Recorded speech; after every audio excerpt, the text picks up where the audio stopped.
Vesele si taky zaspívejme, že dní den je v natou neděli. Hezký dělby vždycky v lásce mějme, rozdávejme lidem veselí. Sejdeme se u výstavní brány, tak nám poradila Ivona. To se ztratí večer u fontány, toho najde v noci usnora. Praha je mládenců ráj, a žije faj, faj, laj, faj, faj, laj.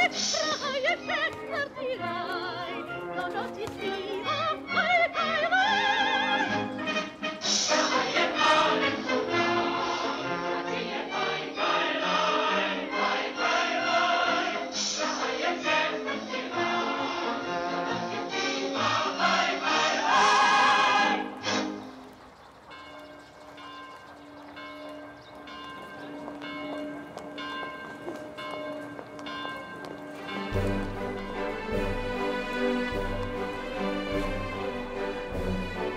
Kulturna klima u Evropi s početka 20. veka učinila je Prag jednim od značajnih centara likovne umetnosti.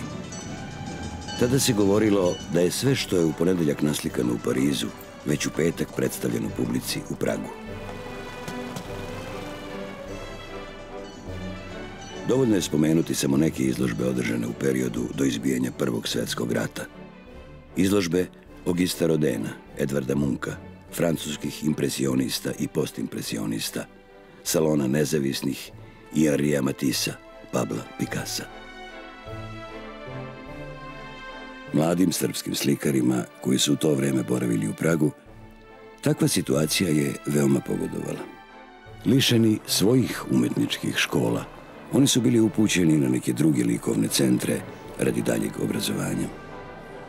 Kod većine postojala je dilema da li otići u Minhen, Beč, Pariz ili Prag. Vođeni slovenskim poreklom, sličnim jezikom i prijateljskom atmosferom, kao i očaravajućom lepotom samog grada, mnogi su se odlučili baš za Prag i Prašku likovnu akademiju. Akademija u Prahu bi se mogla pojaviti kao može biti treći po broju. Preko 30-40 sam nabrojao studenata našeg podrijetla ili koji su se uklopili u ono što je posle predstavljalo glavnu žilu kucavicu likovnog stvaralaštva u Srbiji između dva rata, se školovalo na akademii u Pragu. A jsou to podle mě jména, která znamenala ve své době a ve své zemi skutečnou špičku. Lidé, kteří vlastně tvořili ty základy novodobé vlastně srpské výtvarné kultury. U to vreme da nije bilo Praga, da nije bilo mogućnosti da naši odu tamo da studiraju, srpska umetnost prve polovine 20. veka bila bi sigurno siromašnija za nekoliko važnih imena.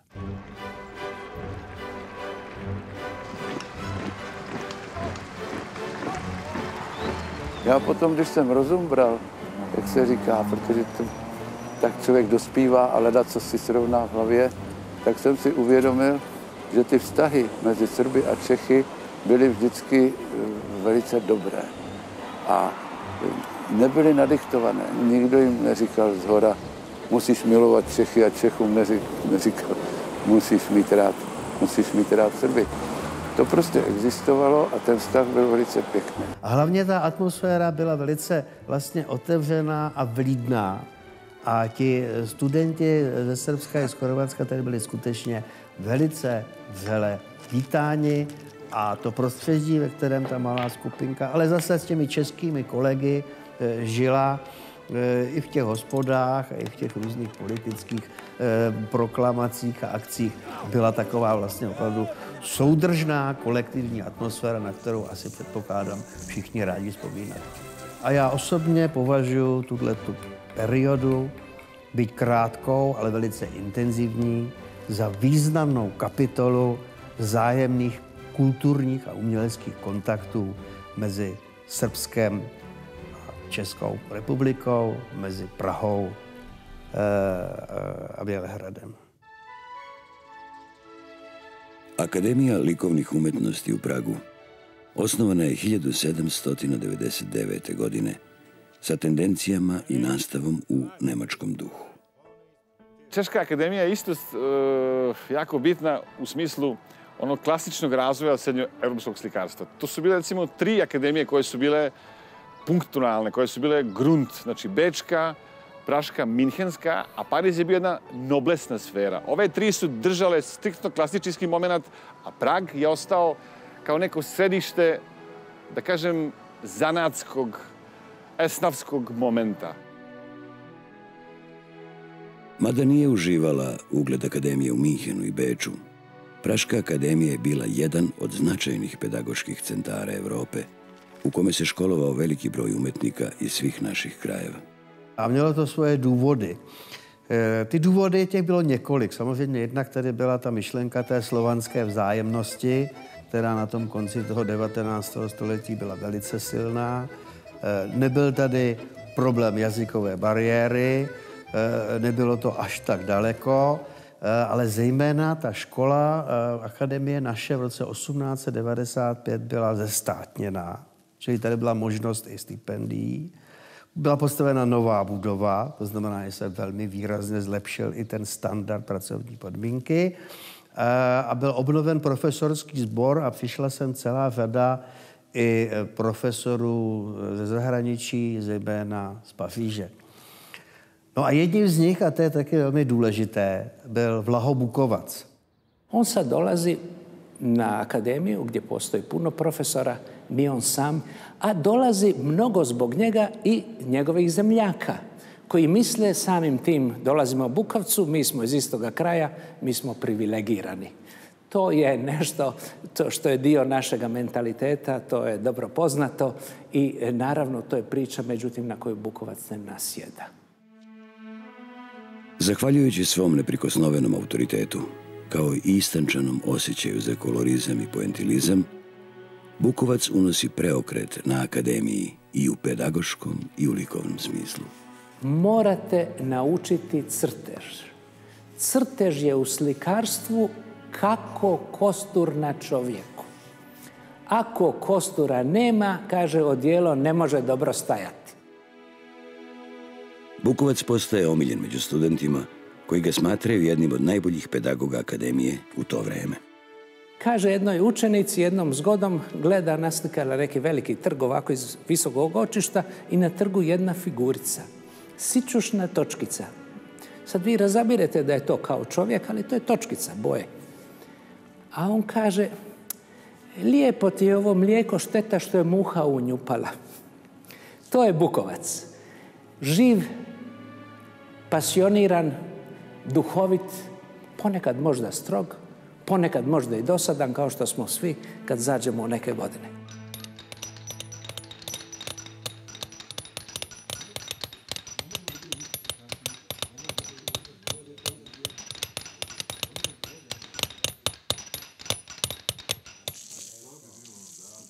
Profil té školy se ještě rozšiřoval. Vznikla tady škola sochařská, Myslbecková socha, architektonická Jana Kotěry a zejména v roce 1910 samostatný obor grafiky. A tam byli taky dva velmi významní profesoři, a to byli především August Bremse a zejména Max Švabinský.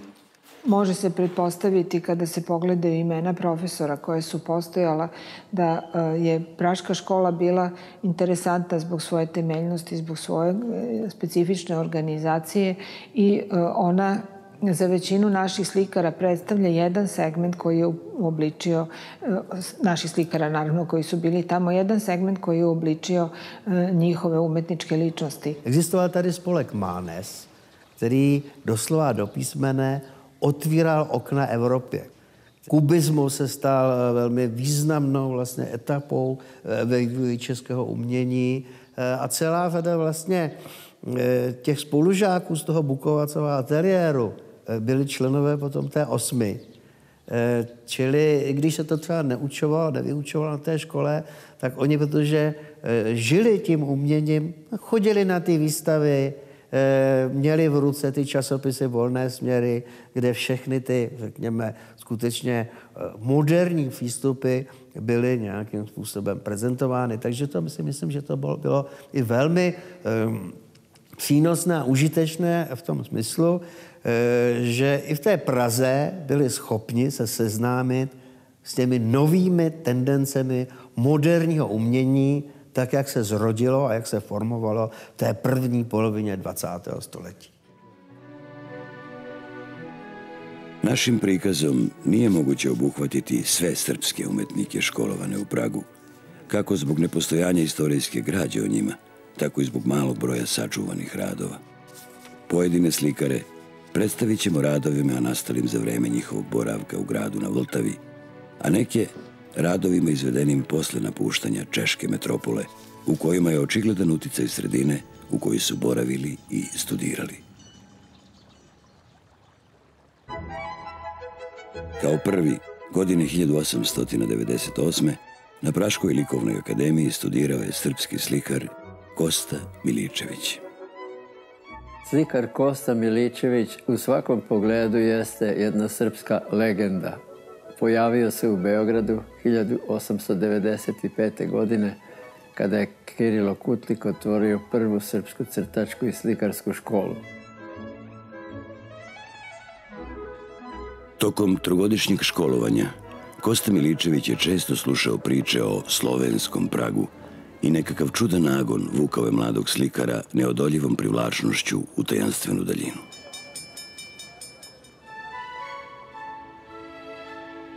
Sa probušenim šeširom, sav iscepan, gotovo bez novca, Miličević prelazi reke Savu i Dunav i te 1898. godine dolazi u Prag, da tamo, kao prvi student slikarstva iz Srbije, bude učenik slavnih profesora Praške akademije, Vojteha Hinaisa i Vaclava Brožika. Ne zna se tačno koliko je Kosta ostao u Pragu, svakako to nije bilo dugo vreme, možda 5-6 meseci. Na Praškoj akademiji Miličević kao da nije pronašao ono što ga interesuje. I već tu započinje njegovo odvajanje od dečačkog zanosa za monumentalnim slikarstvom romantizma i istorizma, kome su bili naklonjeni njegovi profesori. Miličević se okreće intimnoj slikarskoj problematici i impresionizmu.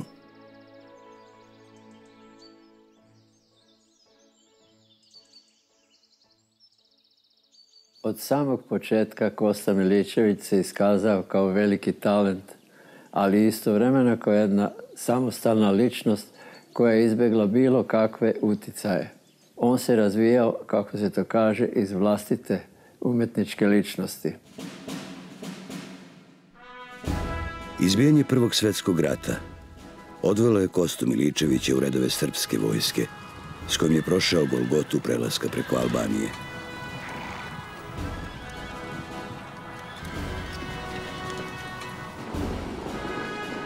Tako dospeva na ostrvo Krf, gde je neumorno slikajući proveo skoro godinu dana. I napravio tu seriju slika koju danas ubrajamo među najreprezentativnija impresionistička dela u srpskom slikarstvu.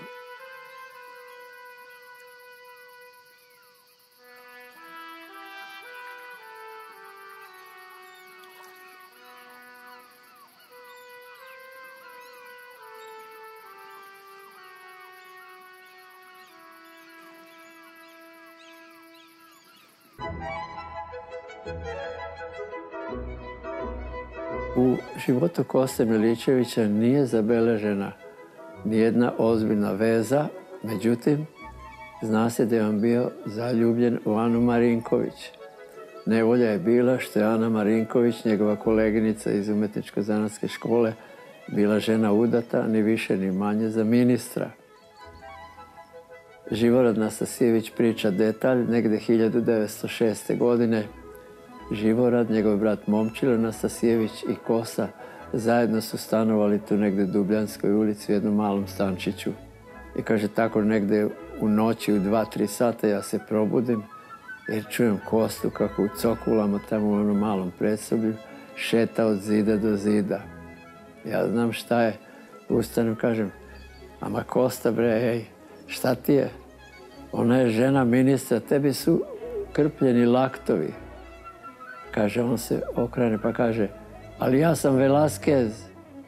A ja mu kažem, moj Kosta, ko ovde zna ko je to Velasquez?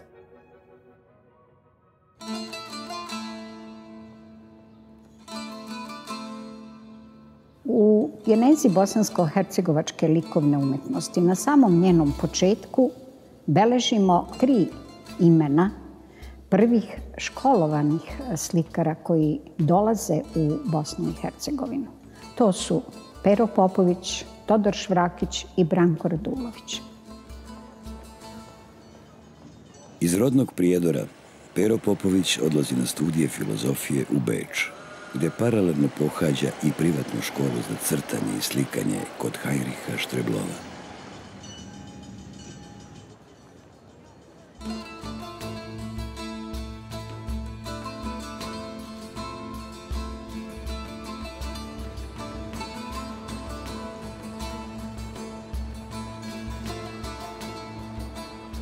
Nakon dobijene stipendije od Srpskog kulturno-prosvetnog društva Prosvjeta iz Sarajeva, Popović se u jesen 1904. upisuje na Akademiju likovnih umetnosti u Pragu. U opštoj školi provodi 5 semestara u klasi profesora Vlahe Bukovca i 2 semestra u specijalki kod profesora Františeka Ženešika.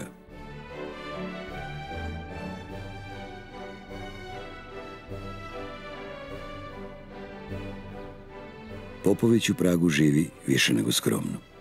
Stanuje u blizini Akademije u praškom kvartu Bubeneč, kod gospođe Maračkove u ulici Šmeralova 195. 3 meseca provedena u školi Štreblova mladom Popoviću mogle su pružiti tek najosnovnija saznanja o slikarstvu, što znači da je pravi početak školovanja vezan isključivo za Prag i Bukovčeva predavanja. Opčinjen je, naravno, i profesorom i ateljeom, sa oduševljenjem počinje da slika i jedna od prvih njegovih tih studentskih slika, njegovih studentskih radova je jedna mrtva priroda sa zecom.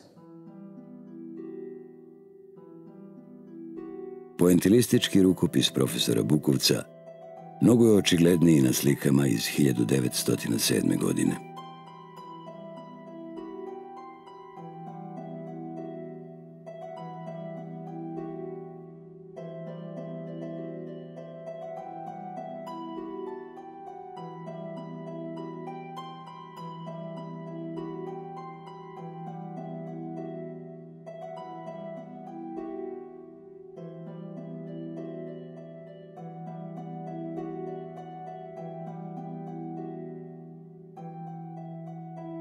Kao i brojni naši umjetnici, i Pero Popović bavio se ikonopisom.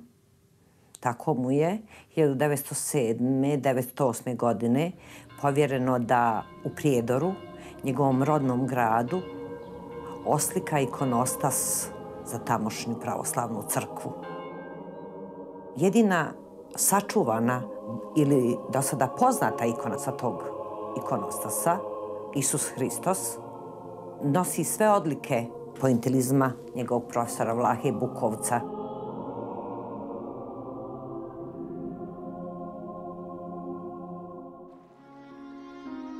Po završetku studija u Pragu 1908. godine, Popović se predano bavi pedagoškim radom u Banjalučkoj Realci, gde prve slikarske korake započinju Vilko Gecan i Milivoj Uzelac. Kasnije će ova 2 velika slikara odati zahvalnost svom profesoru, označavajući Popovića kao ključnu ličnost u njihovom likovnom obrazovanju.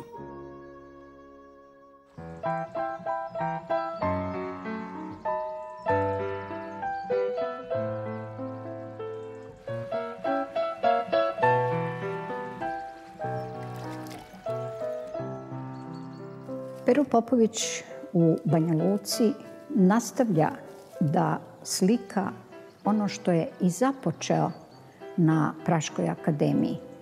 2 osnovne teme. Jedna je portret, a druga je ženski akt.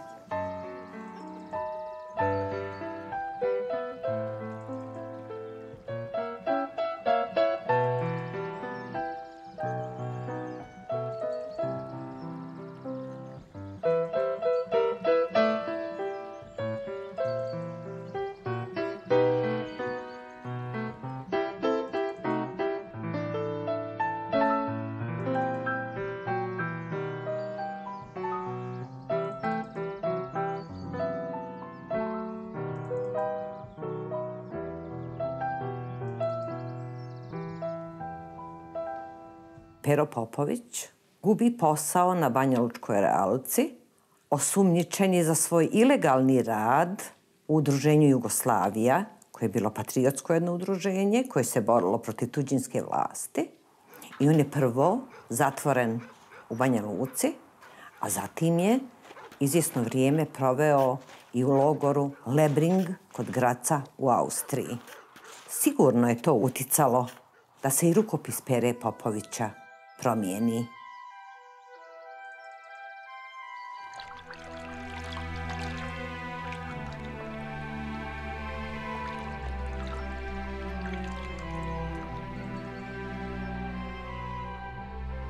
Popovićeva introvertnost, zapravo zagledanost u samoga sebe, najrečitije može da se sagleda kroz njegove autoportrete. Na autoportretu iz 1904. godine vidimo mladića sa samouverenim pogledom u budućnost. 1913. već se vide naznake slikareve sumnjičavosti i zamorenosti životom. Na posljednjem autoportretu Popović je naslikao svoj deformisani lik u skoro munkovskom kriku.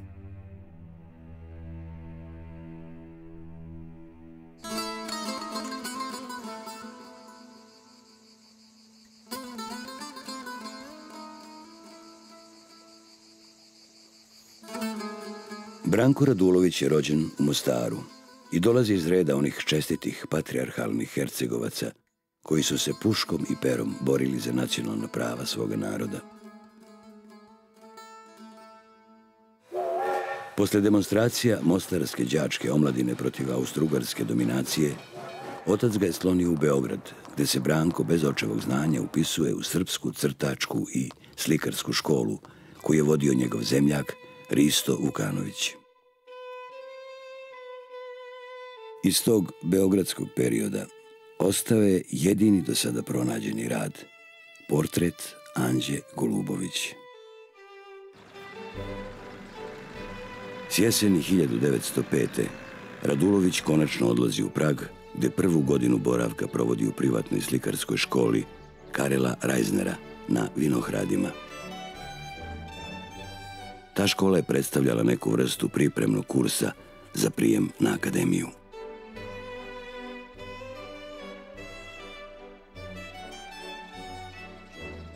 Upisom na akademiju školske 1906-1907. Radulović je konačno ostvario želju da stigne kod poznatog Bukovca. Kao vredan i dobar student, Radulović je vrlo brzo prihvatio Bukovčev manir slikanja. Napustio je čvrste forme i taman kolorit koji je doneo iz beogradske škole i počeo da slika u duhu poentilizma.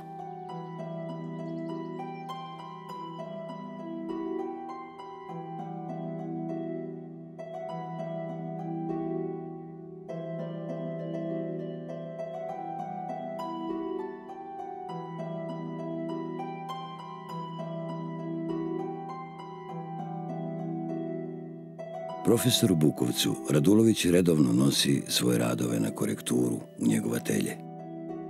Prilikom jednog takvog susreta Bukovac je tražio da mu Branko pozira. Za mladog studenta bila je posebna čast da sedi pred profesorovim štafelajem.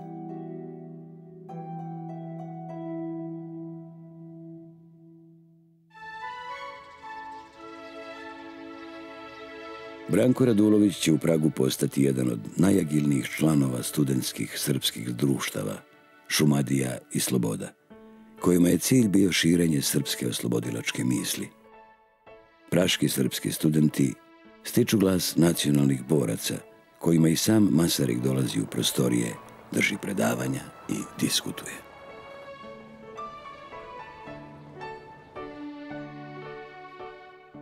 1907. Radulović prelazi u specijalku kod profesora Ženišeka. Za razliku od Bukovca, Ženišek daje prednost pejzažu nad ljudskom figurom. Sam Bukovac je imao prezriv odnos prema pejzažu. To je govorio recimo ovako da kao svaka licejka može da napravi pejzaž. Međutim, ono što dobar slikar traži u pejzažu, to je nešto mnogo kompleksnije i mnogo suptilnije. Prve skice pejzaža, vrlo oprezno rađene, nastale su na prozoru njegovog ateljeja u Potkrovlju u Šimačkovoj 911. Odatle se pružao divan pogled na zelene aleje Letne i na Stari Prag.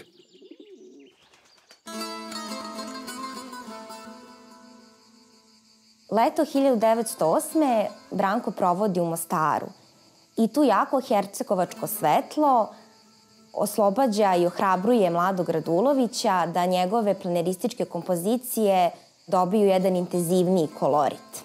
Svjetlost mu je bila kao Hercegovcu, Južnjaku, jedna od najznačajnijih preokupacija i to se na njegovim slikama i ispoljava i vidi.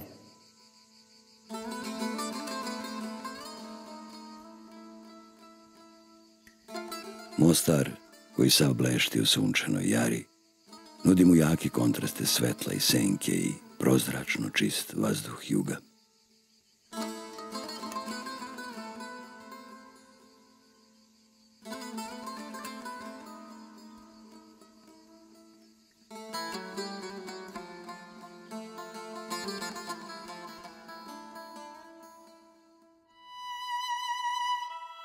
Bez ikakve materijalne pomoći, Radulović u Pragu živi više nego bedno. Omotan ćebetom svirao je na violini od koje se nikad nije rastajao. No, zahvaljujući preporukama svojih profesora Vlahe Bukovca i Františeka Ženišeka, uspeva da dobije stipendiju srpske prosvjete, da uspešno završi Prašku likovnu akademiju i da čak ode na specijalizaciju u Pariz. Entuzijazam patriote i istinskog umetnika prožele su i njegov život i njegovo delo. 1912. sa grupom dobrovoljaca u crnom odelu i lakovanim cipelama, Radulović iz Pariza odlazi na ratište Prvog Balkanskog rata.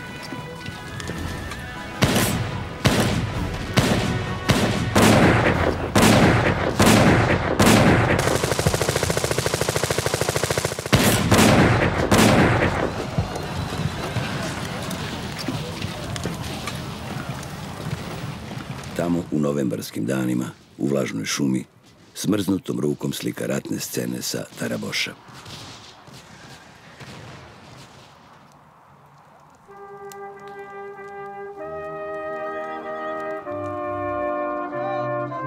Tridesetogodišnji slikar koji je počeo da slika punim zamahom emocija i boja, po drugi put u svom kratkom životu spremao se da pođe u rat. Preko Marselja bez igde ičega, vojnom transportnom lađom stiže u Grčku. Odatle dolazi u Skoplje, gde se kao dobrovoljac javlja komandi divizije srpske vojske.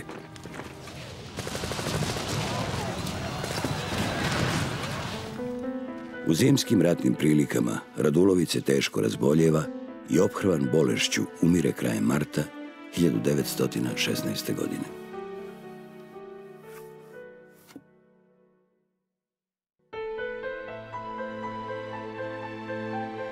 Iako je njegovo likovno stvaralaštvo trajalo svega 13 godina, iza njega su ostale slike koje ukazuju na to kakvim se još vrednim ostvarenjima srpsko slikarstvo moglo obogatiti da smrt nije prerano presekla životni put ovog darovitog umetnika.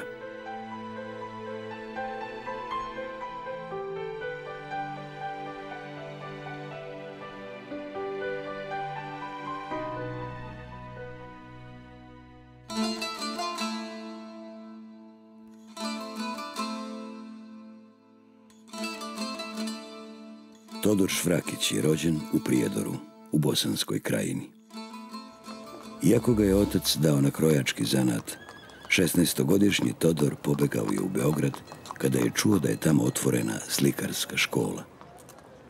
Nakon završetka te škole, Švrakić odlazi u Beč kod tada već poznatog slikara Paje Jovanovića, koji mu pomaže da 1904. upiše Likovnu akademiju u Pragu, gde su mu profesori bili Vlaho Bukovac i František Ženišek. Pri akademiji je osnovano umetničko društvo Vila, koje je imalo za cilj da priređuje izložbe svojih studenata u otadžbini.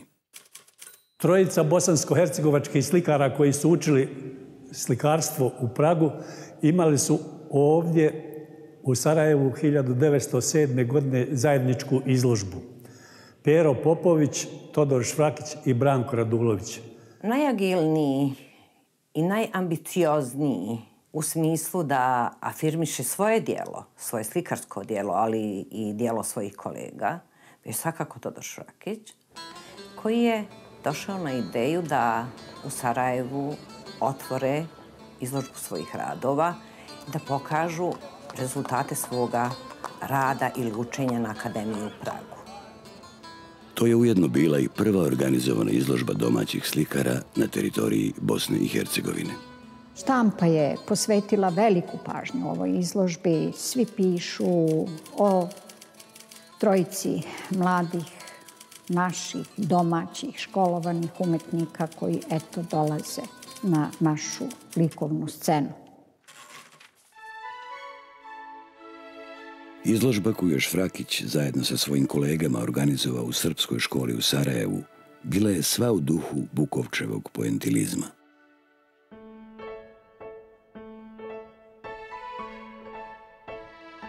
Za to vreme, iako na istoj klasi, učeni od istog profesora, njihove češki kolege Beneš, Fila, Kubišta, Prohaska, Špala i drugi okreću se ka ekspresionizmu Munkovog tipa, a ubrzo usvajaju i kubizam.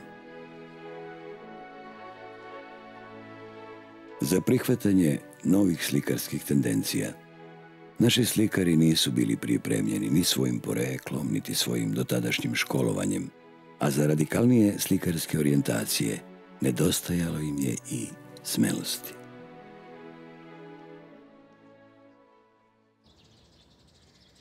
Sve do uspešno završenih studija na Praškoj akademiji 1910. godine, Švrakić je živeo u kvartu Bubeneč, nedaleko od akademije u ulici Ovenecka na broju 13, gde je iznajmljivao krajnje skromnu sobu kod gospođe Rehačkove.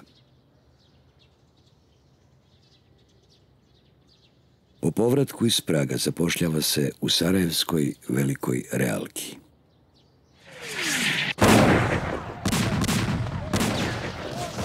Kada je 1912. godine izbio prvi Balkanski rat, Švrakić napušta službu nastavnika crtanja i odlazi u Srbiju kao dobrovoljac.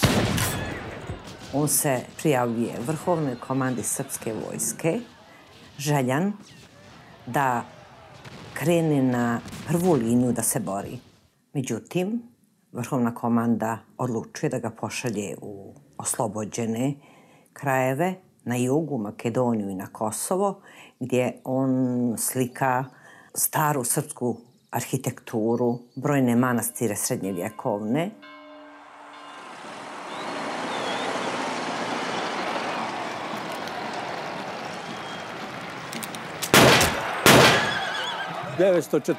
U ljeto je već bio onaj poznati sarajevski atentat, poslije čega dolazi do progona Srba istaknutih, a Švrakić je bio sumnjiv zbog toga što je rabio motive iz Južne Srbije.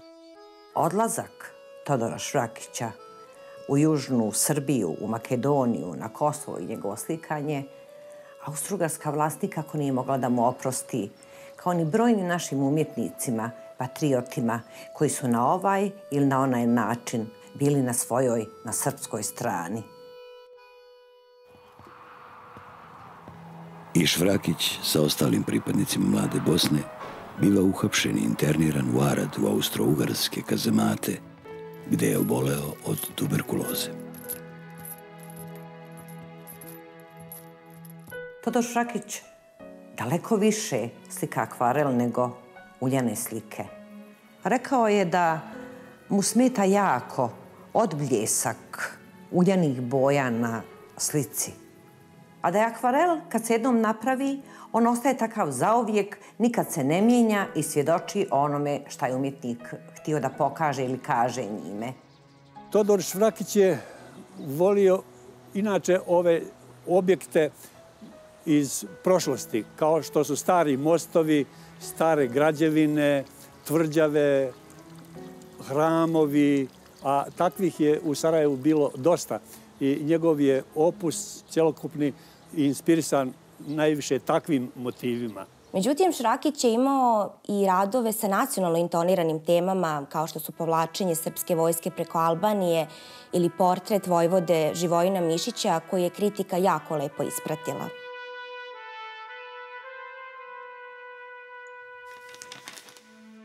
Još jedna Švrakićeva aktivnost ostavila je trag u našem umetničkom i kulturnom životu.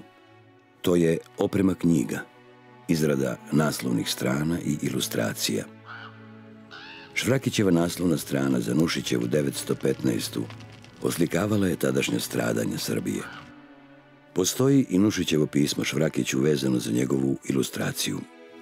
Vi ste svojom slikom odista mnogo kazali, a kazali ste upravo sve što sam ja knjigom želeo da kažem.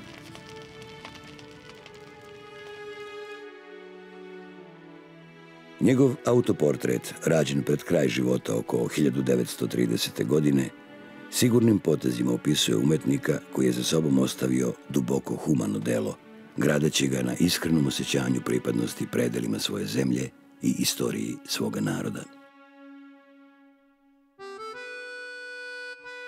Miloš Golubović je rođen u okolini Kragujevca. Još kao talentovanog dečaka, roditelji ga upisuju u slikarsku školu. Tada kod njega dolazi do spoznaje o velikom svetu umetnosti koji ga magnetski privlači.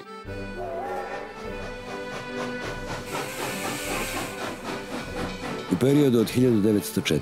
do 1910. Golubović, obilazeći mnogobrojne evropske centre, otkriva neslućene horizonte slikarske umetnosti.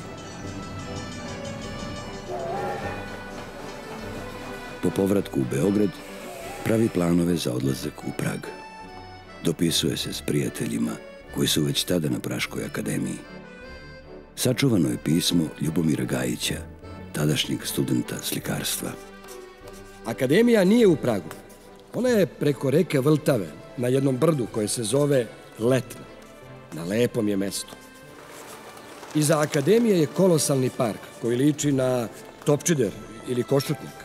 Zove se Stromovka. Upis i školarina je bila svega 24 krune, a prijemni ispit nije toliko opasan. Imamo u jednoj đačkoj kujni džabe ručkove i to, sem praznika i nedelje, svakim danom. Kao što vidiš, živeti ovde nije tako teško. On ten systém té výuky k umění byl tehdy přece jenom trošku jiný než dnes. Zaprvé o tom rozhodoval ten profesor, o tom přijetí. Žádné přijímací zkoušky nebyly, předložily se práce anebo případně nějaké doporučení. A pokud tam bylo doporučení zase od kolegů, kteří se tady osvědčili, no tak samozřejmě ty profesoři je rádi brali. U 22. godini života Miloš Golubović na Akademiji likovnih umetnosti u Pragu upisuje specijalku u klasi profesora Ženišeka. Prag 910. kod Ženišeka je trenutak kada se on vezao za ovu sredinu. Dakle, on nije po sili zakona ili po nevolji otišao tamo, nego po želji da se obrazuje i školuje. Ale já už jsem připomínal, že záleželo vlastně na sociálních a finančních podmínkách, kdo si mohl dovolit, jak dlouho se trvat, protože ten diplom z té akademie mnoho neznamenal, ale znamenalo to, když jste strávil určitý čas studia na prestižní škole u nějakého významného profesora.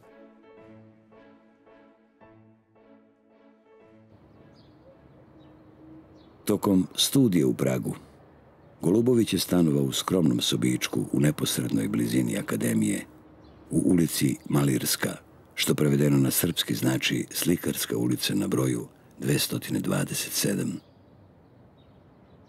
Na likovno formiranje Miloša Golubovića u velikoj meri uticao njegov profesor sa akademije František Ženišek.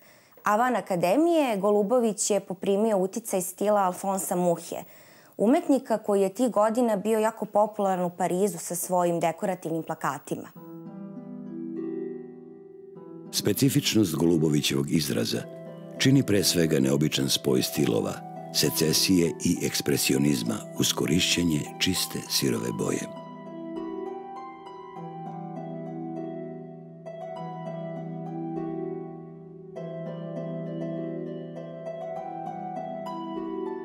Najomiljenija slikareva tema je portret.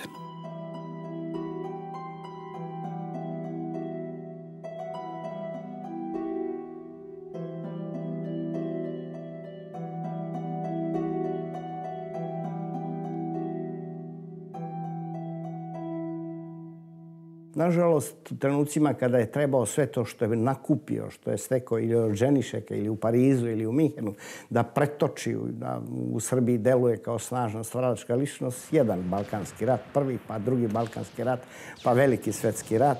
On je 7-8 godina za redom, dakle, u najnaponu stvaralačke snage proveo izvan svoje matice. Proveo je ili na frontovima, ili u izbeglištvu, ili već kao ratni slikar, deleći sudbinu srpske vojske. To se odrazilo na celu generaciju tih slikara. Svi oni su nosili tu Srbiju u nekom sentimentu, lepu. Evo je ovde čak u jednom tužnom trenutku kada starac ispraća deo koji sklanja, odlazi negde, jeli, ispred neke nevolje očigledno. Čak i u takvim trenucima on je sentimentalan, on je raznježan, on je simboličan, on je u ovoj slici secesionistički ili, ajde da kažemo, segantinijevski razgiban, sav u nekom poentilizmu. Dakle, to je ono što će obeležiti svekoliko slikarstvo ove generacije koje pripada i Miloš Golubović. I nikako čudo nije kada se vrati u Srbiju, to je već bio stvaralačka ličnost, on slika tu lepu Srbiju, Srbiju sa voćnjacima, sa dvorištima, sa kućama, Srbiju pod šljivama, Srbiju.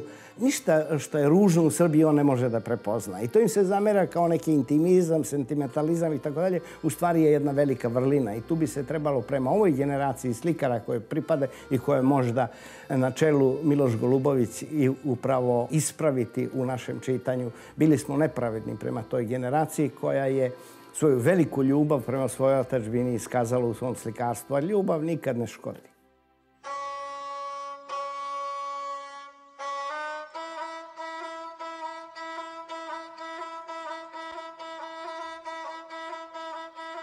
Mihajlo Milovanović, prvi akademski slikar užičkog kraja, skulptor i pisac.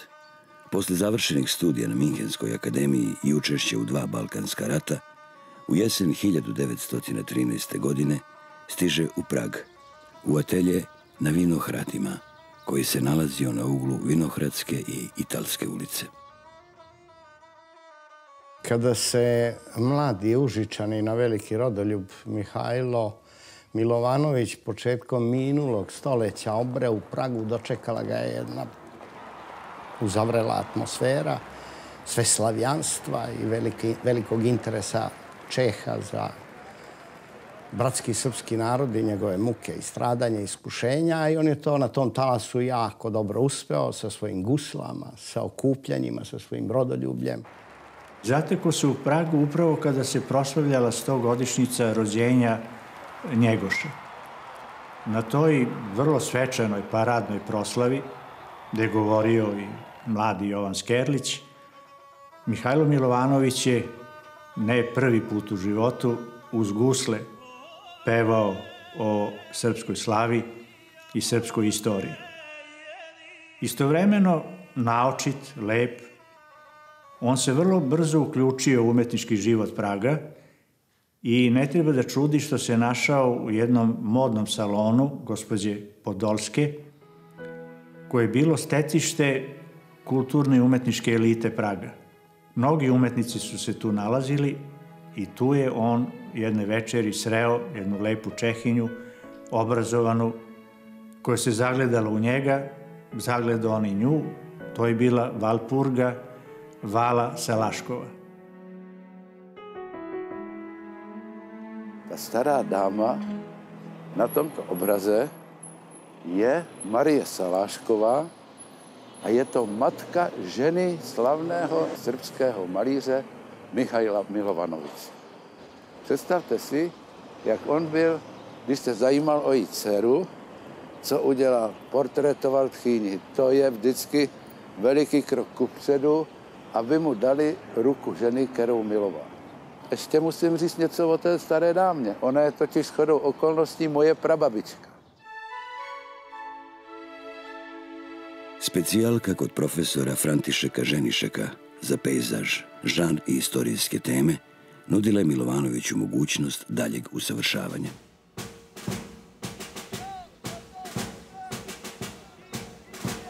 Na početku Prvog svjetskog rata austrougarske vlasti u Pragu hapse Milovanovića zbog ispoljavanja nacionalističkih ideja. Međutim, uz pomoć svojih čeških prijatelja, on uspeva da pobegne iz zatvora i priključuje se Drinskoj diviziji na ratištu u Srbiji.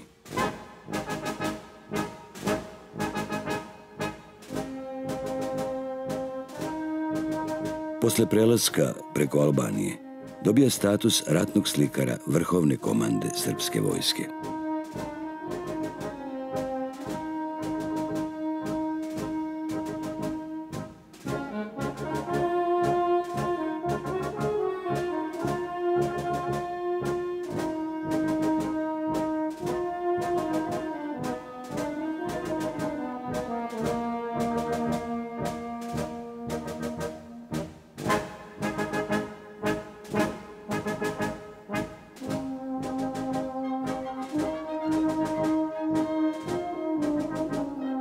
Po završetku rata posvetio se sređivanju porodičnog života, pa je odlučio da sagradi kuću sa ateljeom na svom imanju u zaseoku Gubin Do, pokraj Užica.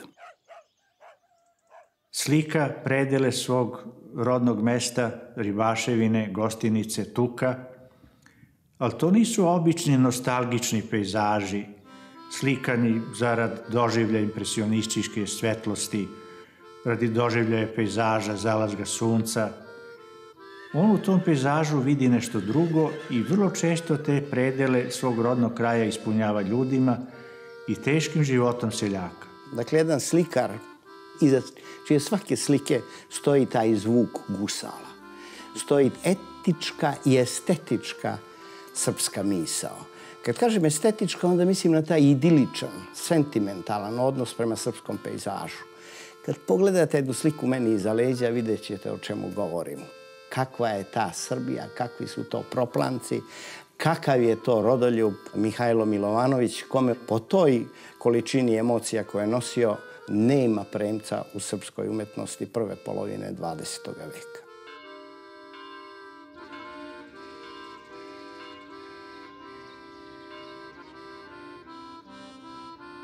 Pored slikarskog opusa, Milovanović je izradio i mnogobrojna vajarska dela i spomenike posvećene poginulim srpskim ratnicima.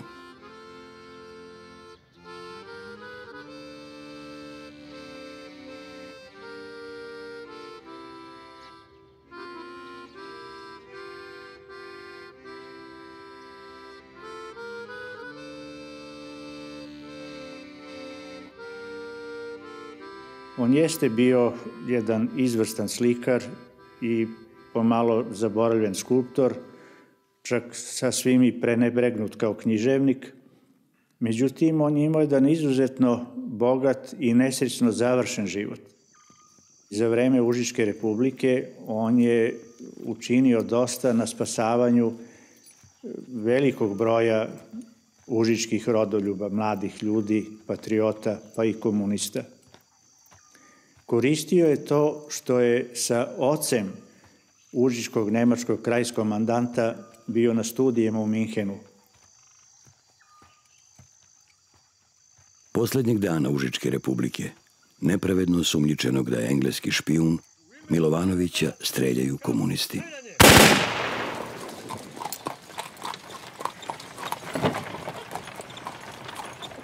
Vala Salaškova je mesec dana posle streljanja u Užicu pokupila posmrtne ostatke Mihajlove, prenela ga u njegovo rodno selo Ribaševinu i trajno ostala tu da živi, da bi posle svoje smrti bila sahranjena u grob pored svog Mihajla.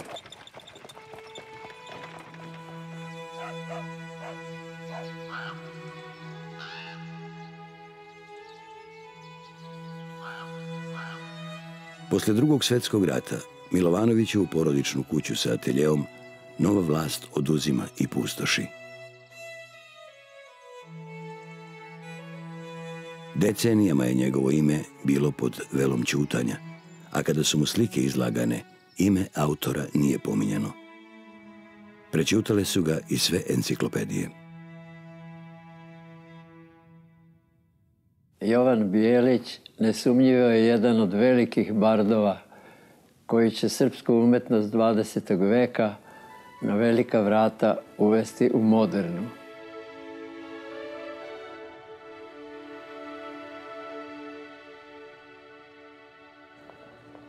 Još u 3. razredu gimnazije u Sarajevu Jovan Bijelić je svojim talentom privukao pažnju učitelja crtanja, češkog slikara Ferdinanda Velca. Godine 1906. u Sarajevo dolazi još jedan češki slikar, Jan Karel Janovski, i otvara slikarsku školu koju će Bijelić pohađati pune 2 godine, sve do odlaska na Likovnu akademiju u Krakov 1908. Već 1914. nalazi se u Parizu, a 1915. konačno u Pragu, gde ga je sačekao Vlaho Bukovac. Susret sa profesorom Bukovcem bio je otvoren i veoma srdačan, pa je tako stari slikar odmah osvojio simpatije učenika. Rekao sam mu da sam Srbin iz Bosne, na što je Bukovac odmah dodao: neka, bit će osvećeni sveti crveni kosovski božuri. Bukovac je bio također jedan dobar Slavjan, jedan dobar Jugosloven, koji je sasvim sigurno rado prihvatao sve što je dolazilo sa ovih prostora. Ti njegovi zemljaci, mladi, koji su dolazili u Prag, budili su u Bukovcu sentimente i osjećaje, evocirali šta iz njegove mladosti i on ih je vrlo rado primao. I u svojoj kući, i u kavanama, počastio, razgovarao. Ali kad se iz kuće izlazilo i išlo na akademiju, nije bilo popusta. Po rodoljubnoj, ni bilo kojoj drugoj regionalnoj ili bilo kojoj drugoj liniji. Od svih je zatražio isto. Red, disciplinu i prije svega dobar crtež. Posle svega onoga što je naučio u Krakovu i iskustava stečenih u Parizu, Bijelić je smatrao da pedagoški rad profesora Bukovca nije za podcjenjivanje, pogotovo zbog činjenice da su gotovo svi vodeći češki slikari prošli baš kroz Bukovčevu školu. Uticaj Bukovčev na Bijelićev rad gotovo je neznatan, ali bi trebalo skrenuti pažnju na nešto drugo. Zapaziti da je 20. godine u Bijelićevoj umetnosti obilježene jakim uticajem, ajde da kažemo, postkubističkog ili kubističkog razmišljenja ili geometrijskog građenja forme i slike, čak i došao do gotovo čiste apstrakcije, onako, da kažem, poput Kandinskog u jednom trenutku deluje, a tu sasvim sigurno ne treba zanemariti njegov boravak u Pragu.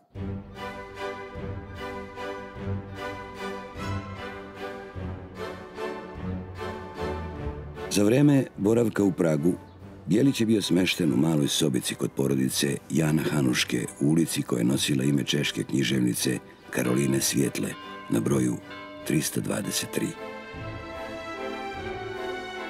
Posle završene 5-mesečne specijalizacije kod Bukovca, avgusta 1915.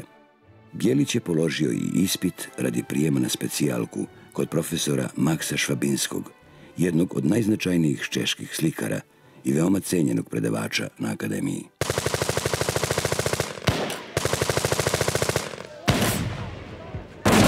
Nažalost, ratne prilike su Bijelića vratile u Bosnu, a studijski boravak u Pragu bio je prekinut i protiv njegove volje okončan.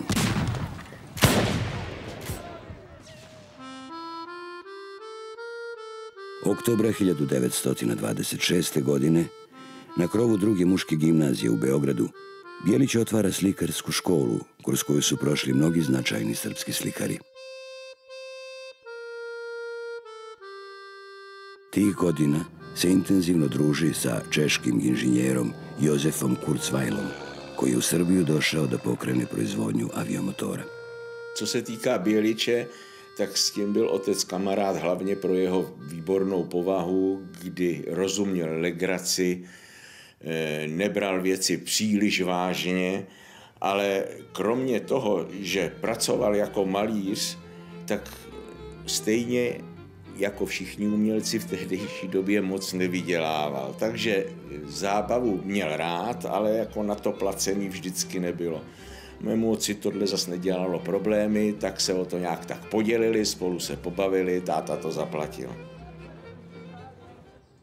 Jenomže když jsme odjížděli, tak pan Bělič přišel, než se táta vrátil do Prahy, v Bělehradě nás navštívil a říká: hele Josef, tady máš ode mě nějaký obrázky, který ber jako projev přátelství, ale i částečně splátky těch dluhů, které já jsem nadělal ve všech těch kavárnách a restauracích.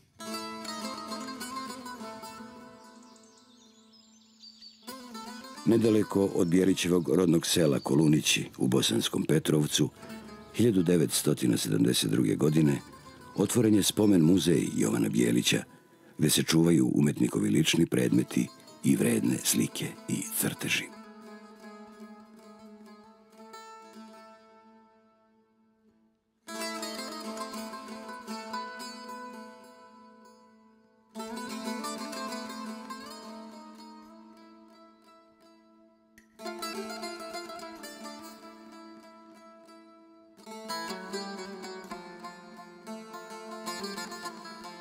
Nekoliko meseci pre nego što će umreti, jedna manja grupa nas došla da posjeti velikog majstora. Pitali smo ga: majstore, da li vi smatrate da ste veliki slikar? A on se kratko zamislio i taj čovjek koji je naslikao više od 1000 slika je rekao: pa znaš sine, ja vjerujem da sam naslikao 15-16 dobrih slika.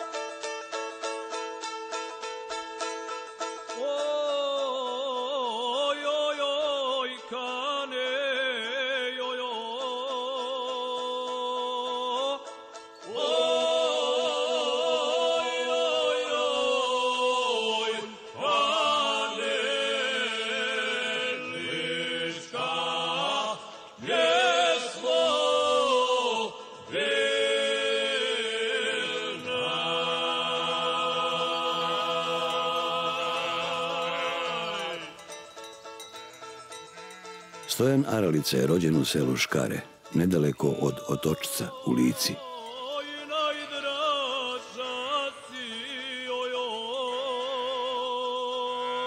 Prelepa lička priroda ostaće trajan motiv kome će se Aralica vraćati čitavog svog slikarskog veka.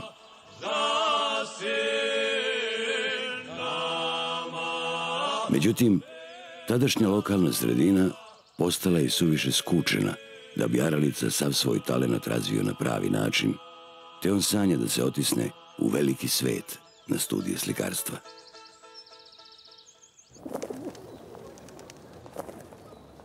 Tako se 1909. obreo u Minhenu, gde je sa uspehom položio prijemni ispit na tamošnjoj umetničkoj akademiji. Nesreća koja se desila ili koja je zadesila srpski narod posle ubistva nadvojvode u Sarajevu pogodila je i Stojana Aralice. Zatekla ga je na studijama u Minhenu. Bio je jedan od vođa srpske mladeži i pretio mu je zatvor. A ako ste se htjeli spasiti, onda je trebalo bežati u Prag. 1917. godine on je otišao u Prag. Rečeno je na specijalizaciju i to da specijalizuje grafiku. Brknem rukom u džep, a nemam šta da provjeravam. Tanak sam ti, isuviše, brate, sa parama. Okreni, obrni, Ostaje mi da se bavim grafikom.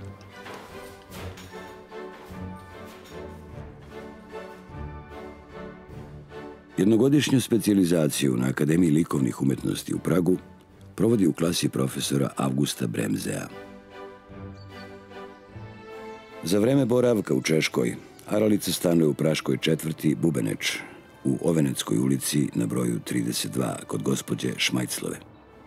A samo 5 zgrada dalje, u ovoj mirnoj ulici ukrašenoj gustim krošnjama stoletnih lipa, živeo je i profesor Vlaho Bukovac.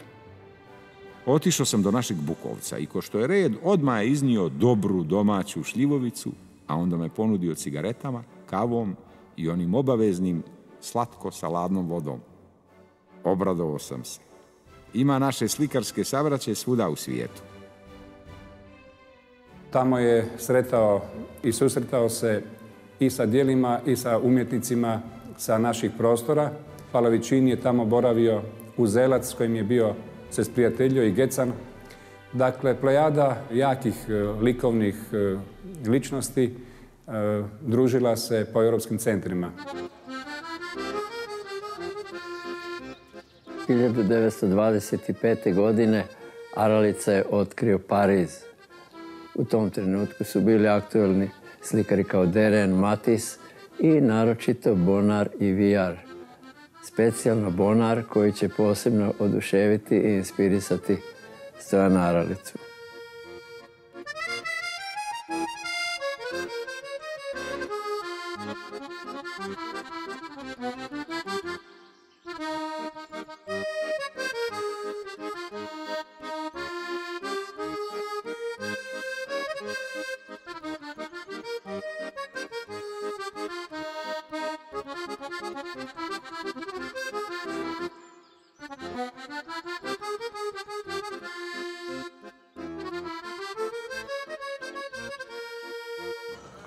Krajem 1932. godine Aralica se ponovo našao u Pragu, gde mu je u domu inženjera i tehničara otvorena manja samostalna izložba. Poznati urednik rubrike o likovnoj umetnosti časopisa Narodne listi Jozef Richard Marek zapaža da je na Araličnim slikama motiv sporedan, dok je koloristička harmonizacija glavna slikareva tema.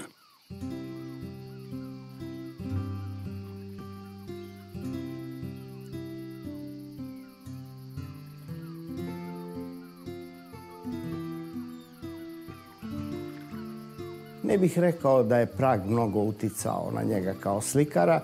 Možda ga je taj rad kod Bremzea ili bavljenje grafikom usporilo u tom smislu da tu svoju silnu emotivnu prirodu ukroti malo. Uvijek trebamo znati da je Aralica, kad je i crtao, on je prije svega koloristički razmišljao. On je uvijek svijet doživljavao kroz boje. Boja, isključivo boja. Dakle, crtež nije bio suština njegovog izraza, a njegovo iskazivanje bojom je do te mere postalo i prevagnulo u njegovom slikarstvu da on slovi u srpskoj umetnosti 20. veka kao jedan od najtipičnijih ekspresionista i čovjek moćne snage. Jedan od retkih slikara koji je sa crne podloge gradio sliku da bi taj koloristički prejaki zvuk smirio, da bi mu dao jednu oporost i jednu, ajde da kažemo, promišljenost, straženost. To se vidjelo. Po tome mu gotovo nema premca u srpskoj umetnosti 20. veka.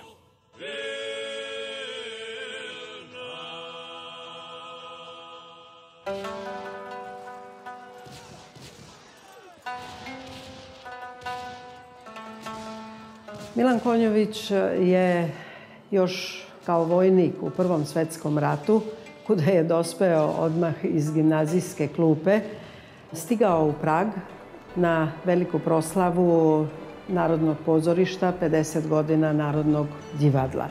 Tada je, po njegovoj priči, Prag bio u muzici, u radosti, u razdraganosti. I on je bio toliko oduševljen da čim se vratio iz rata, on je žurio ponovo u Prag. I tako je dospeo na akademiju, prvo u klasu profesora Loukote, to je bila 1919. I posle je prešao u klasu čuvenog tada slikara Vlaha Bukovca. Nisam kod Bukovca ostao dugo. Ono što me on učio, izbjegavanje slikarskih problema, iskorišćavanje površnih efekata, odbijalo me od takve vrste školovanja. Posle jednog konflikta sa Bukovcem na korekturi, napustio sam akademiju.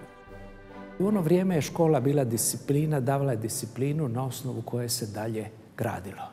Vi ne možete mladog čovjeka, zato što će on za 10 godina biti fovistički slikar, pustiti da radi kako god hoće, ne naučiti ga ničemu. Vi mu morate dati neku disciplinu, red, usmjerenje, morate ga naučiti tehnici. Danas je to naravno sve zastarelo, danas ne morate ništa naučiti, a sve možete biti. Iako je napustio akademiju, Konjović je i dalje osjećao potrebu za učenjem i istraživanjem.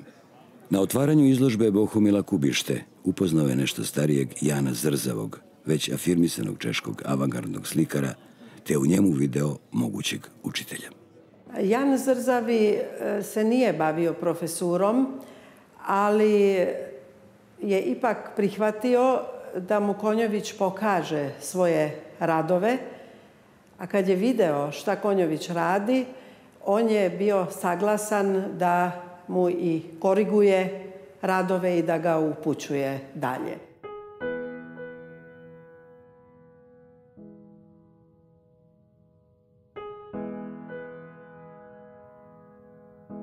Događaj od sudbinske važnosti za Konjovića u Pragu bilo je poznanstvo sa Čehinjom Emom Maštovskom, njegovom budućom suprugom. Prag je tada bio za mene i muzika i ljubav.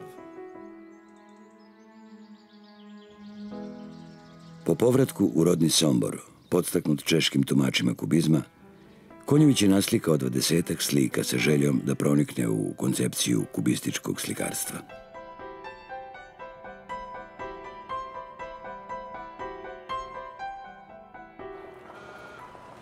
1923. Konjović u impozantnom neorenesansnom zdanju čuvenog praškog Rudolfinuma organizuje izložbu 5 jugoslovenskih likovnjaka. Iste godine Konjović se oprobao i u primenjenoj umetnosti. Uradio je scenografiju za komad Bože Lovrića Ulica, koji je premijerno izveden u Švandovom pozorištu na Smihovu.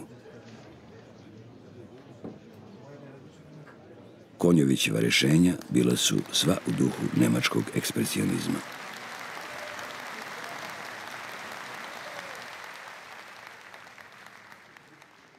Već posle nekoliko godina, 1928.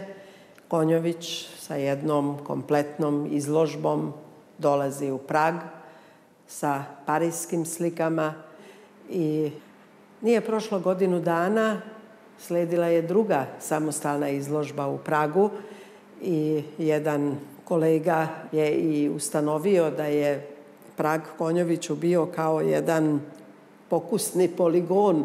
On je tu došao prvo, kao da je došao kući sa novim stvarima. Tim povodom Božo Lovrić piše esej o Konjoviću u splitskom Novom dobu. Božo Lovrić je bio književnik, pesnik, kritičar i pisao je više impresionistički, ali prosto je čudnovato kako je on već tada prosto vizionarski video kompletno Konjovićevo delo. Božo Lovrić je popularizovao jugoslovensku likovnu umetnost u Češkoj, a našu javnost je kao dopisnik brojnih zagrebačkih i beogradskih novina obaveštavao o likovnim zbivanjima u Pragu. Sa Milanom Konjovićem kao venčanim kumom ostao je do kraja života intimni prijatelj.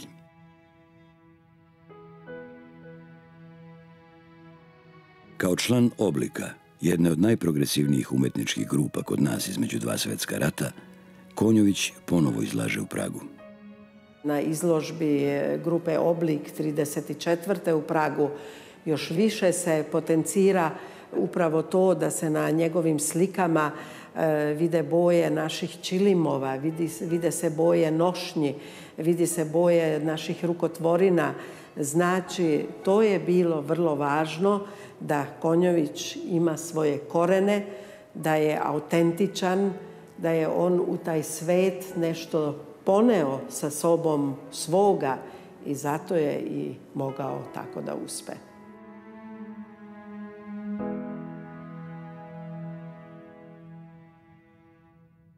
Slikarsko ime Stevan Čalić ostalo je potpuno nepoznato širokom krugu ljubitelja likovne umetnosti. Njegovo ime nije zabeleženo ni u jednoj istoriji srpskog slikarstva, niti likovnoj enciklopediji.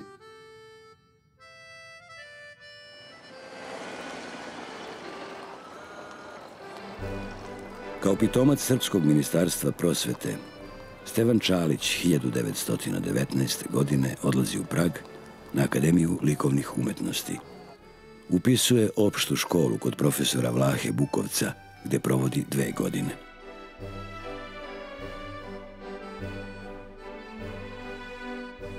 Na pojedinim do danas sačuvanim Čalićevim radovima mogu se uočiti uticaj profesora Bukovca, koji je bio protivnik dugog mešanja boje na paleti, smatrajući da ona tako gubi sjaj. Predlagao je studentima da slikaju piknjicama, jer se one odstupom od platna gube, a boje se optički slažu i toniraju u celinu. Studije na Praškoj akademiji Čalić nastavlja u majstorskoj školi kod čuvenog češkog portretiste Franca Tilea i u njegovoj klasi ostaje do završetka studija 1924. godine. Na kraju studija Čalić dobija prvu nagradu među apsolventima akademije slikom Devojka sa cvetom.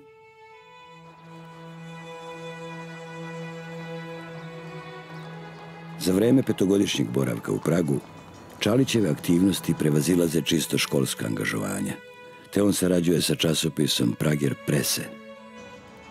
Nekoliko puta je izlagao u velikoj galeriji Rudolfinum, a imao je i ponudu pozorišta na Vinohradima, kojem je bio neophodan dobar scenograf. Tih godina Stevan Čalić se zaljubljuje u lepu Čehinju Jarmilu Cejnarovu, kojom se ženi i dobija sina Dušana i ćerku Olgicu.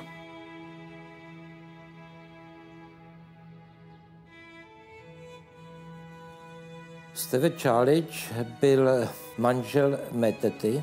Já si na něj nepamatuju, ale vím, že v rodině se hodně o něm mluvilo.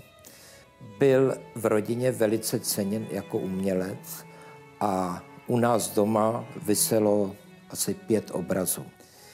Ty obrazy při znárodnění komunistama zůstaly ve vile a prakticky se ztratily.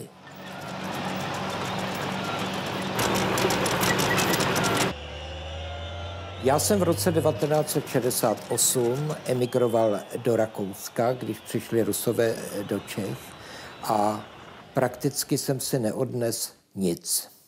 Mimo vzpomínek na Čaličovy obrazy.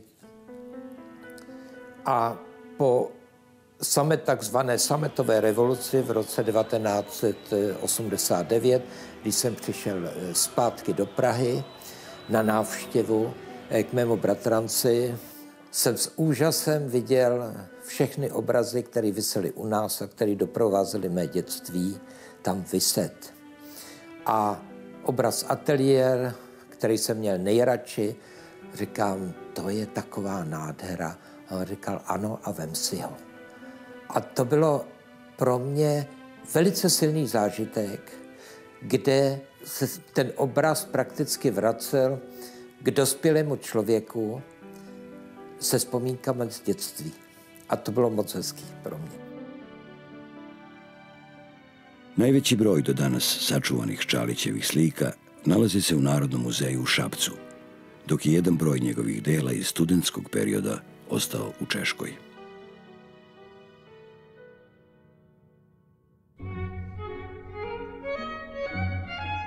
Můj dědeček, který byl vysoký poštovní úředník, ještě prakticky za K&K monarchie, velice konzervativní, a jeho dcera přišla s bohémem, který studoval v Praze na akademii a samozřejmě neměl nikdy peníze a dědečkovi se ty obrazy údajně líbily.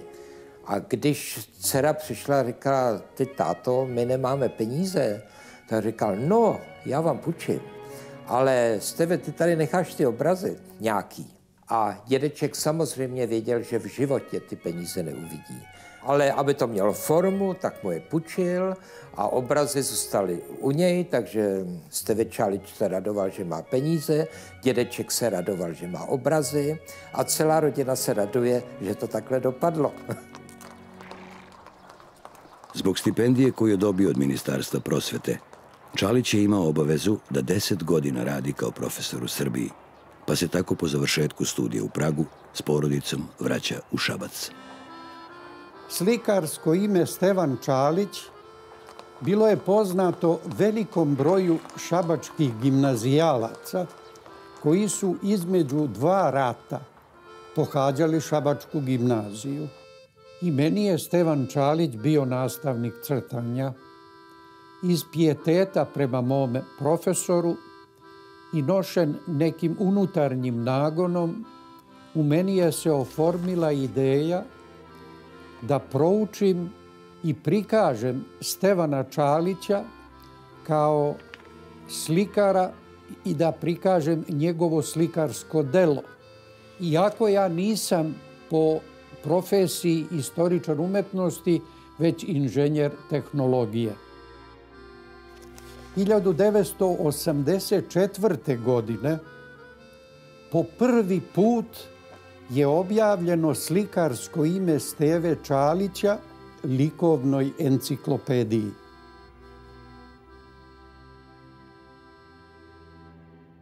Umění Steve Čáliče je podle mě výborné. Já si velice cením jeho obrazů. Byl bohužel neprůbojný a nedoceněný, ale já si myslím, že ještě přijde jeho čas, kdy bude objeven a velká veřejnost se bude moct radovat z jeho umění a to mě bude taky velice těšit.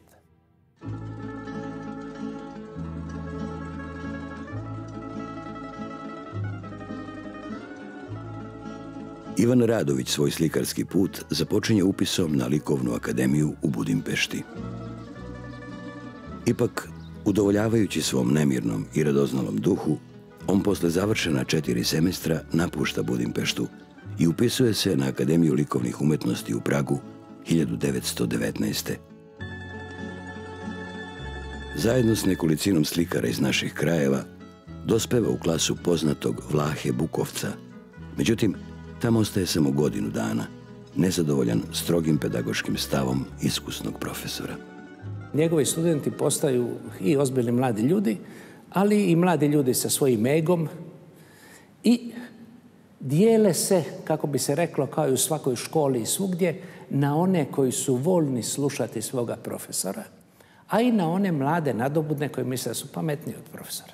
Iako, naravno, mi znamo sve iz iskustva da niko nije pametniji od profesora onda kad počinje, a mnogi su poslije nadmašili svoje profesore i to je bilo prirodno i normalno. Mada kraćem, valjda jednogodišnjem boravku Ivana Radovića u Pragu i naši istoričari umetnosti, odnosno oni koji prate srpsku istoriju umetnosti prvih decenija 20. veka, ne poklanja veća pažnja, mislim da se ne čini dobro. Upravo ova slika meni iza leđa, koja je nastala sasvim po svim propisima onog što mi zovemo realizam, novi realizam treće decenije, u stvari pokazuje da mladi Radović u tim trenucima boravka nije bio slep za ono što se radilo u Češkoj tog doba. I upravo van akademije Radović nalazi slikarske uzore, daleko smelije i revolucionarnije od onih proklamovanih kako na Peštanskoj, tako i na Praškoj akademiji.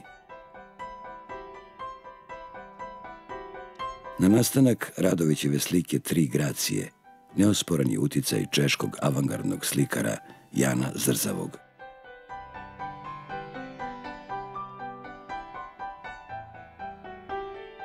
U srpskom slikarstvu, gde kubizam nikad nije uspeo da se razvije u pravom smislu te reči, jedino se Radović približio klasičnoj koncepciji kubizma. Očigledno da je na to uticao njegov boravak u Pragu i proučavanje dela njegovih kolega Bohumila Kubište i Emila File.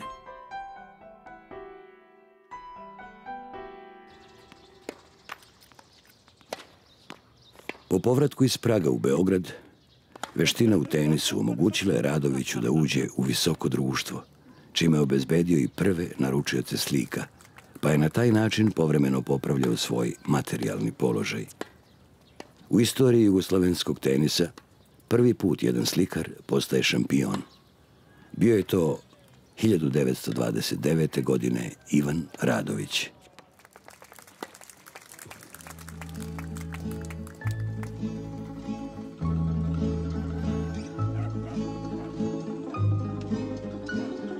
Iako se radi o visoko obrazovanom umetniku, ukusa odnegovanog na srednjoevropskim akademijama, Radovićevo slikarstvo odlikuje se emotivnim doživljem sela.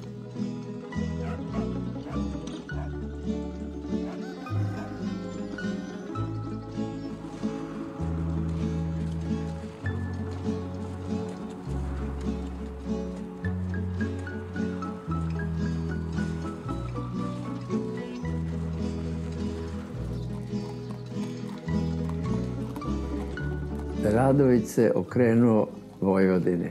Dakle, tom svom rodnom kraju, pridružujući se na neki način svom Somborcu Konjoviću, koji se također vezao za Bačku, Savi Šumanoviću, koji se vezao za Srem, i čini mi se da je tu Ivan Radović dao najjača svoja dela.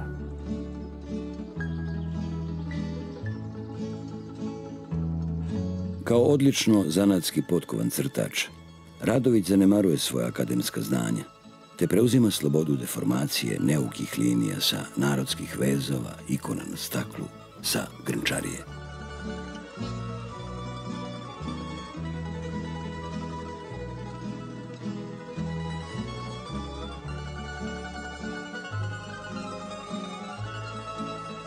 Slikar Ivan Radović, predratni beogradski dendi, teniski šampion i miljenik otmenih dama, predstavnik je nekoliko stilskih pravaca koje je nemoguće strogo razdvajati.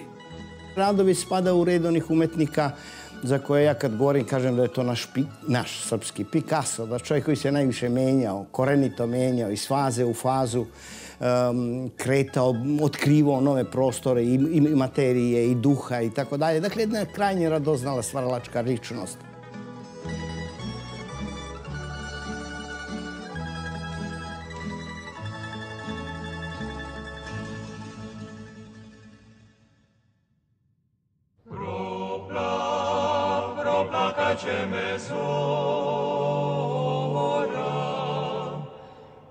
Vlaho Bukovac je stanovao u neposrednoj blizini akademije u Oveneckoj ulici na broju 42. Na tom mestu danas se nalazi ploča isklesana od bračkog mermera, koja će mnoge generacije podsjećati na život i rad poznatog umetnika i profesora.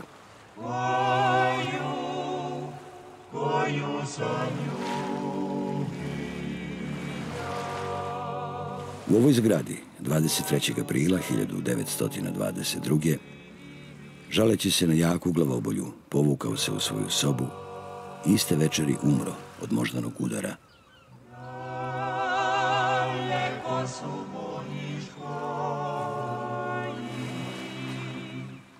Istrgnuti s korena i daleko od svog Jadrana, Bukovac nikako nije mogao da se sprijatelji sa češkim severnim nebom, koje u većem delu godine zastrto sivim, čađavim oblacima.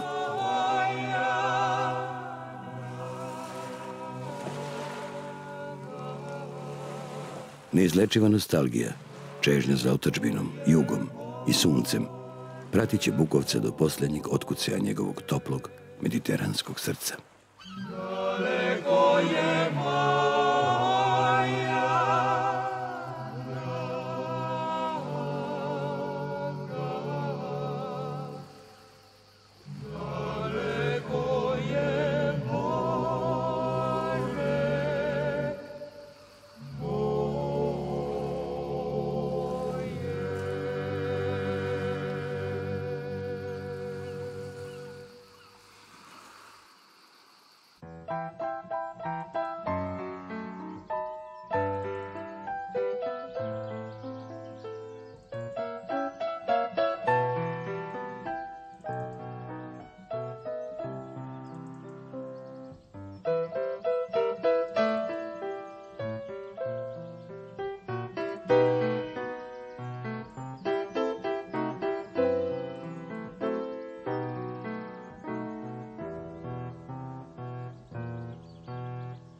Nekolicina naših umetnika, iako nije studirala na akademiji, kroz privatne studijske boravke u Pragu upotpunjavala je svoja znanja i sticala dragocena iskustva, upijajući civilizacijske i likovne refleksije koje im je tadašnja češka kulturna klima pružala. Jedan od njih je i Borislav Bogdanović, koji 1919. godine dolazi u Prag da studira muziku kod poznatog klavirskog pedagoga i dugogodišnjeg rektora Praškog konzervatorijuma, profesora Karela Hofmeistera. Borislav Bogdanović krenuo je u Prag da studira muziku. Međutim, tamo u društvu sa Radovićem i Konjovićem on je počeo da se interesuje za slikarstvo. Iako nikad nije upisao likovnu akademiju, na njegovim crtežima iz Praga osjeća se uticaj Maksa Švabinskog i klime koja je karakteristična za secesiju. Bogdanović posebno neguje crtež glave i akta.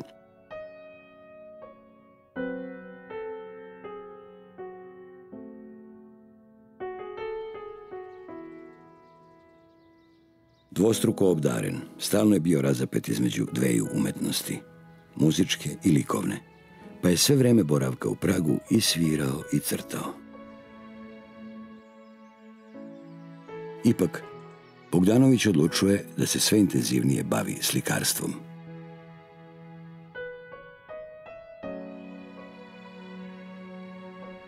I think one of the reasons he chose to be a painter as opposed to a musician is because he was very shy, and it was very difficult for him to play the piano in front of anybody. I wish somebody had helped him over that because I think he was just a brilliant pianist.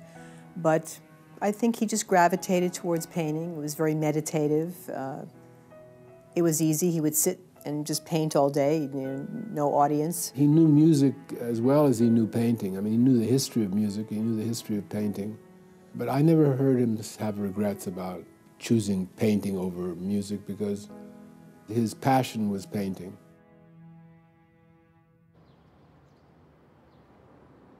Stanovao je zajedno sa Milanom Konjovićem u ulici Čehova 18 na Bubeneču i družio se sa mnogobrojnim jugoslovenskim umetnicima koji su u to vreme studirali u Pragu.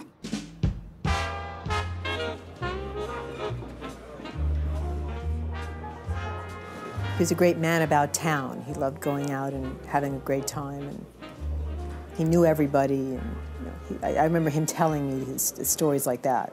Yes, Anna, I had a very good time in Prague. I know he had some suits that he bought in Prague that he still wore in the 50s and 60s. They were very good suits.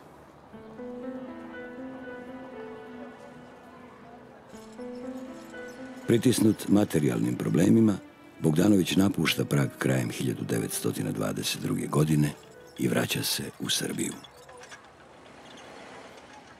Borislav Bogdanović, znao sam, pripadao je grupi 12-torice pre rata, to znači iz onog elitnog društva sa Konjovićem, Tabakovićem, Gvozdenovićem. I niko od tih njegovih prijatelja nije se potrudio da i njega uvrsti u istoriju srpskog slikarstva.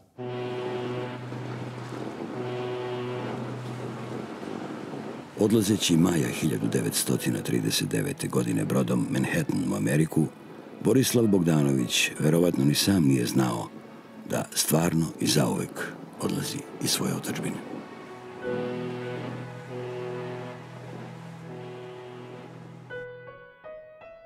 Nažalost, u našoj sredini Borislav Bogdanović ostao je nepoznat široj javnosti, dok je u svetu bio uvažavan i izlagan zajedno sa svetski priznatim imenima likovne umetnosti. They compared him to the greats, but always said that he had his own unique style. He brought his own style to it. We're planning to try to get the work better known now and get it out there. It should be on people's walls or in museums. It shouldn't be in storage. So we're hoping to make that happen.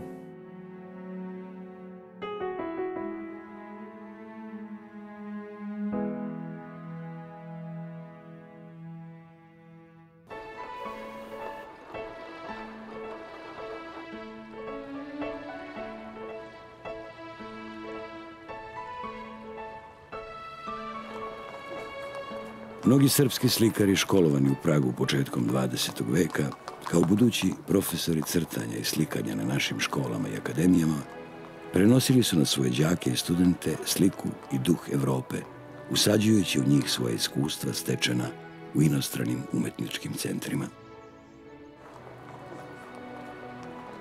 Možda se u svim njihovim delima ne vidi direktan uticaj profesora Praške akademije, ali je neoboriva istina da su društvena i kulturna zbivanja u Pragu, kao i bojemski život, ostavili neizbrisiv trag u njihovom iskustvenom doživlju evropske kulture.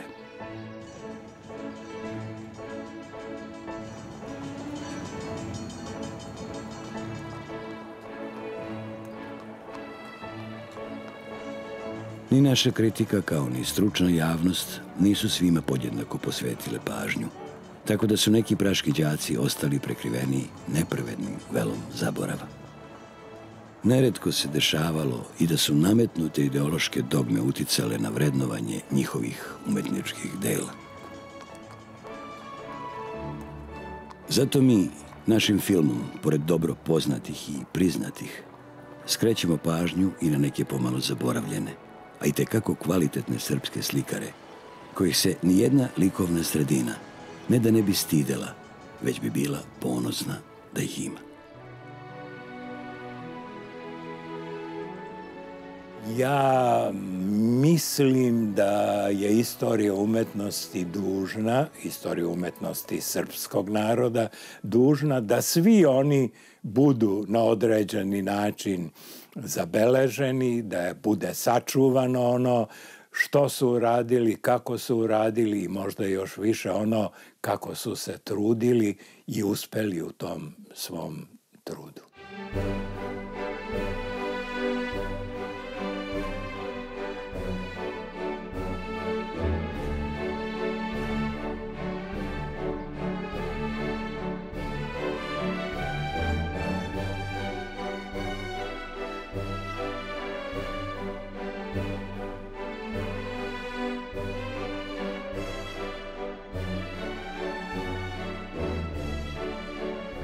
Mostovi koje slikarska generacija školovana u Pragu početkom 20. veka uspostavila između češke i srpske umetnosti, njihovih naroda i kultura, vremenom su bivali sve čvršći i više nikad nisu nestali. A ja samo mogu da kažem, ako sam ja imao tu sreću da budem neki naslednik tih svih prekrasnih, veličanstvenih i divnih ljudi, vredilo je ovde biti, ostati i širiti dalje tu ideju između ta dva naroda i tu lepotu koju je već neko pre nas ostavio.